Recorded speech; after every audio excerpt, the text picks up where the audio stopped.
Today I'm joined by Jon Reed. Jon is the managing director of Amron Architectural. And Amron Architectural have an extensive range of products and knowledge to advise architects and interior designers and the best creative metal solutions for any project. So welcome, Jonathan. Hiya, how you doing? Yeah, I'm very good. Thanks very much for joining us today, Jon. So, Jon, tell us a bit more about your business. Amron has been going since 2002, and we design and supply specialist metal solutions for the architecture and interior design industry. Essentially, what we do in a snapshot is provide jewellery for buildings. So in the building, on the building, around the building, anywhere to do with a building. Could be a commercial building, private residential, offices, tower blocks, data centres, car parks. So pretty much anything that an architect or an interior designer wants to make look fancy with metal, we typically get involved in it. It sounds pretty cool. And I was looking at your website, some of the things that you've done on there, and it looks, spectacular. So, it looks like really great stuff. So Jon, how long have you been with? Well, we'll go back to the beginning. How long have you been with Amron Architectural? And your role as the managing director. How long have you been managing director? Yeah, so snapshot, Amron started 2002, husband and wife team in a garage in Doncaster. So as you know, most good things start in garages. And they basically were buying and selling products from manufacturers and selling them into the architecture interior design industry. They saw a little niche because factories couldn't talk to architects and architects couldn't talk to the factory, because architects wanted the one-offs, the specials. The factories wanted the big orders, tens, 20s, hundreds, thousands. So they saw a little bit of a niche that way. I started probably about 12, 13 years ago working for a company as an intern. And they wanted an architectural division because their products were being used as architectural cladding facades. So I started there, we started working on it, and then fast forward probably 4 years, we found Amron. And then that company acquired Amron, essentially to get us into the industry even quicker, because they had the client base and all of that. It's been a few different owners since then. So now I'm a shareholder, the managing director, and I've got a business partner based in America. So there's only two of us owning it. But I've been MD probably for the last 3 years, 4 years. Was a director before then, general manager. So sort of worked my way up and helped grow the business. So you've been through a number of different roles. Well, it sounds like you've been through a number of different changes in the business and a number of different sort of roles as well. So how would you? Well, first of all, I mean, was being a managing director and shareholder of a company something that you always wanted to do, or has it just sort of come about? How did that? What were your thoughts? No, I've always wanted to own and grow a big company. Okay. So my background is product design at university, so I did that. Then I did a master's in web design. So I'd say I've got a pretty broad understanding of engineering concepts, marketing concepts. Putting those two together sort of helped push me down this path of growing a business and understanding what the built environment needs. So to say, was it always something I wanted to do? Probably. I'm a Leo star sign, so I'm a bit power hungry, big ego. So I can't be managed. So if I can't be managed, then I need to do the managing. Okay, great. Well, look, and I guess that sort of leads me on to my next question, which was, how do you find the difference between, let's call it, being an employee and working in the business, and being an employer and a managing director and working on the business? How do you find the difference between the two?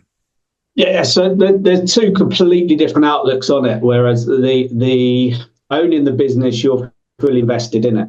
Mm-hmm. As an employee, you need to get them to feel like they're part of something big, and every sort of decision they make has an impact on the business. Yeah. So what we do is set clear expectations, clear job descriptions, so every member of the team knows exactly what's expected from them. We like to provide feedback as and when, whether it's positive, negative, because it helps them grow as an individual. And the key, I would say, for our employees is just trusting them. Because we've set the expectations, they know what they're doing. We trust them to get on with it. There's nothing worse than being sort of micromanaged. It sort of destroys the culture within a business. So as an employee, you know what you need to do, crack on and get it done. As the employer, growing a business, that's tough because I've done everything from day one. Yeah. So I can see certain things, but at the end of the day, we've got a strong management team in position, and it's clear vision and goals. So we've got a clear goal for the next 3 years and business plan strategy in place, and it's sort of fulfilling that. So we're already ahead of target for this year for it. So it for the employer and owning the business, it's trusting the team. Yeah. Okay. I like, so actually, yeah. Sorry, go on, carry on, Jon. No, it's a labour of love as the employer and owner, and labour of love for the individuals, because you want the best from them. And I picked up, I was making some notes as you were saying there. So, ensure that your team feel part of the business and they're contributing to business. Give them clear expectations with a job description, clarity. Get and give feedback, mm-hmm. and trust them. Some great shares there. I like that. Thank you for the key for us as well is when we give feedback to them, we expect them to give us feedback as well. Yeah. Because as you grow a business, every year we've grown year on year on year. Since COVID, really. COVID was one of our best years, and then after that, every year has just been continual growth after. And in the positions you're in, a lot of it, you're winging it because you've never been in that position before. So challenges that you face, you don't know the answer to it. So you can only do what you think's best for the business. And if that's wrong, we take it on the chin as a management team. We got it wrong, but we want the staff to give us the feedback. Yep, you got it wrong, but have you thought about doing this? So sort of big decisions, we like to involve the team. Yeah, and again, I think that's great because as they say, what is it? Many heads are greater than one, and that sort of thing. So you're more likely to get the right solutions if you get feedback from your team. Listen to what they're saying. Or a problem shared is a problem halved. Absolutely, yeah. And isn't it interesting that we, throughout our life we go through, learning how to do things, but one thing we don't really learn how to do, other than on the job, is to be a business owner, or indeed to be a manager. I don't know about you, but when I was at school, there was no classes in terms of, right, would you like to join our leadership class? Would you like to join our management? It's an interesting one because you look at the government. The government want the country to grow, and they want more people to take the risks and start businesses so that you can pay the tax back into it and all of that. And at the end of the day, they're setting it up to fail from the beginning because there's clear entrepreneurs within schools that you can just see. And most drop out, become an entrepreneur. Most go through uni, most do certain things, but there's no classes, nothing's identified. And I know many people sort of at my level that are accidental business owners. Yeah. They start one thing and then it snowballs, and then that, and then they need a team, then they need that, then they need to make something. Before they know it, they got a business, and all they were doing was just buying and selling something early on. John, you share a passion of mine there in the yeah, I think we should encourage more people at school to be entrepreneurs. To teach them how to be business owners and entrepreneurs rather than teaching them how to get a job. But that's a completely different discussion. We'll have that one day, John, together. But look, what's been the biggest challenge that you've faced? You know, since you've been a shareholder and managing director of the business? What, growing it or running it or Anything, whatever springs to mind, John. staff and IT? Okay, staff and IT. Tell me a little bit more. What do you mean by staff? It's the most common thing that as you're a small business, you've only got a certain number of seats on the bus. Yeah. So you need to make sure that you've got the right people, clear expectations, highly motivated, understand what the vision for the business is, and basically want to come in and do a shift. Yeah. And as you grow, other people's expectations don't always align with yours, visions don't always match, and it's sort of making sure that constantly reviewing everyone's in the right position. Have we got people doing roles that they shouldn't be, that's actually killing their time? Because again, they don't want to hand over responsibility because the way that they've done it, they want to keep it. So it's constantly reviewing and seeing, have we got the right people in the right departments? Do we need more people? Do we need less people? And then it's constantly just managing performance of people as well, because at the end of the day, there's a team here, so we all need to turn up, perform, and get the best for the business. And then IT is a nightmare for pretty much everyone and anyone.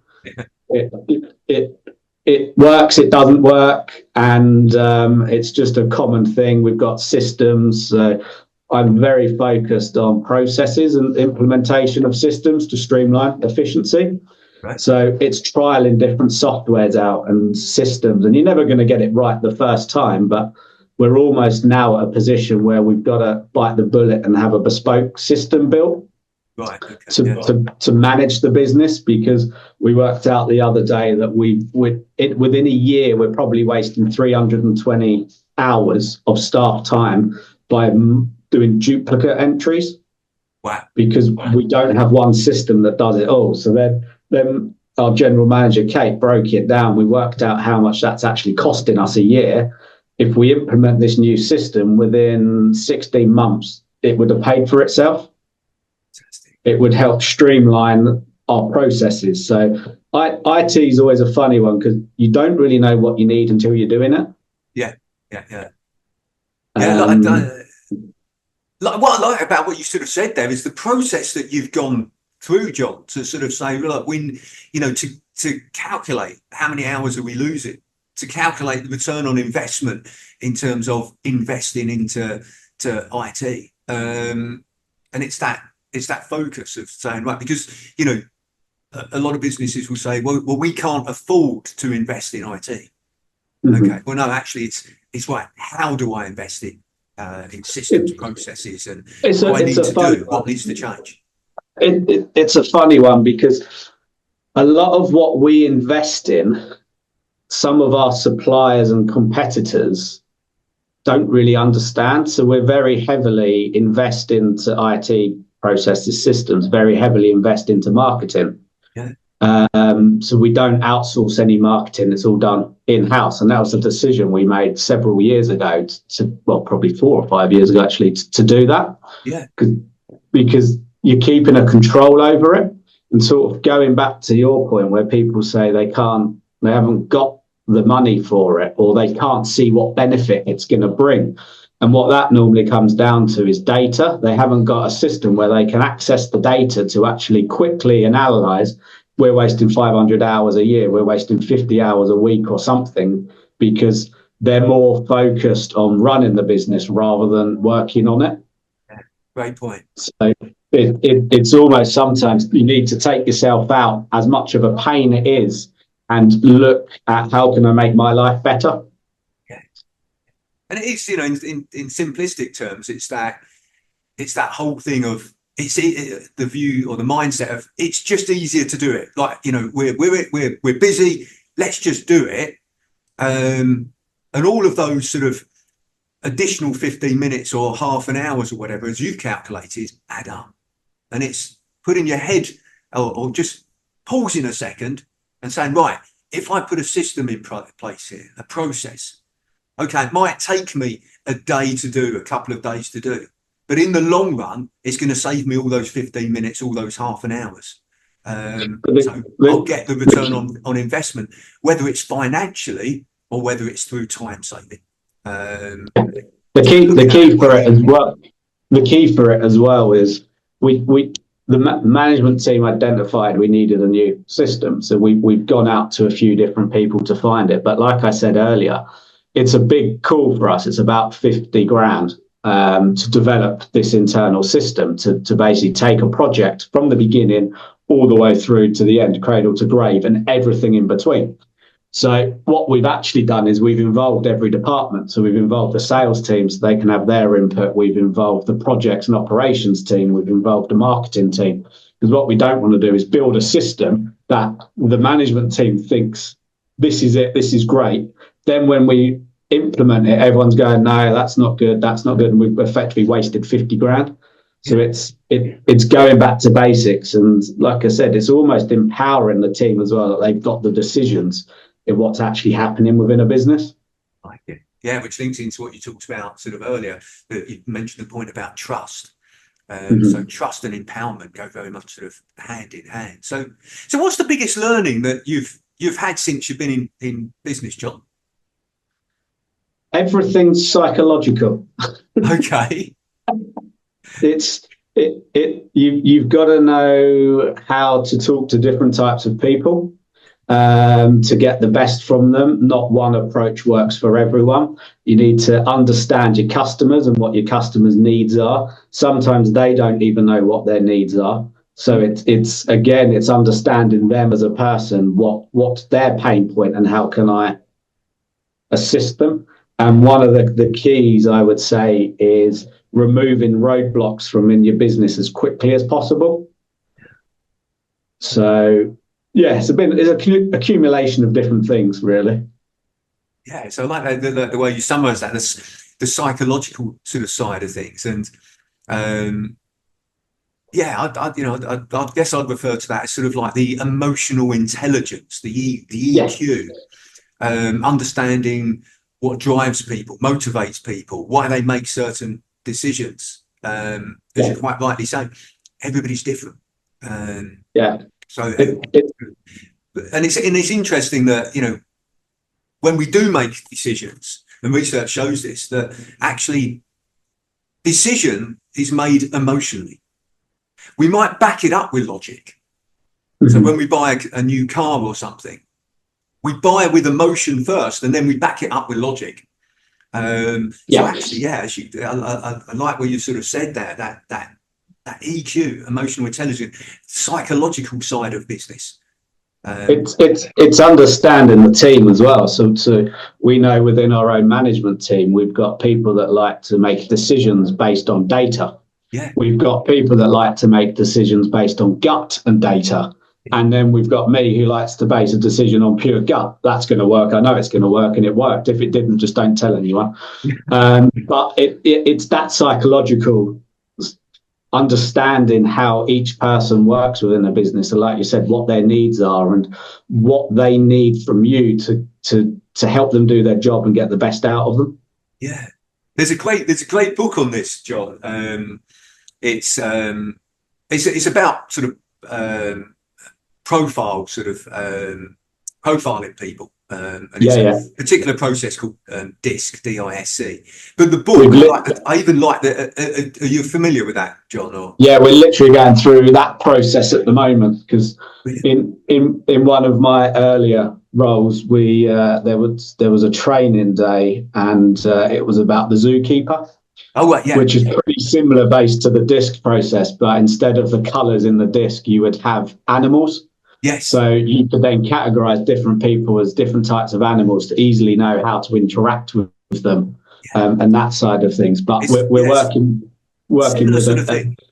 with another consultant on the DISC profiling at the moment for the management team, and then we're looking to sort of roll it out to each department.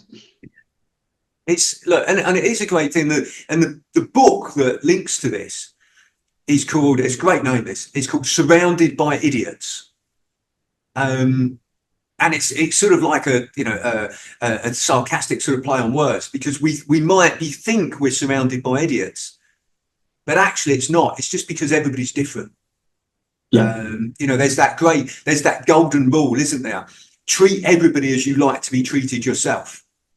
Yeah. Well, actually, there's the platinum rule, which is treat everyone as they would like to be treated. Mm-hmm. Why treat other people as you would like to be treated when everybody else is different?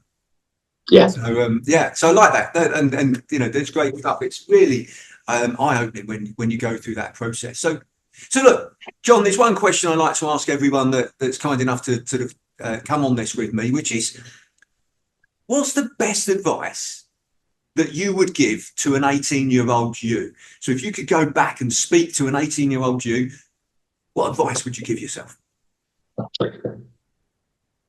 Back yourself, take a risk, and just do it. Yourself, take a risk, and don't care what other people think. Yeah. If you believe in it and you know it will work, like I said, back yourself and do it. Fantastic, yeah.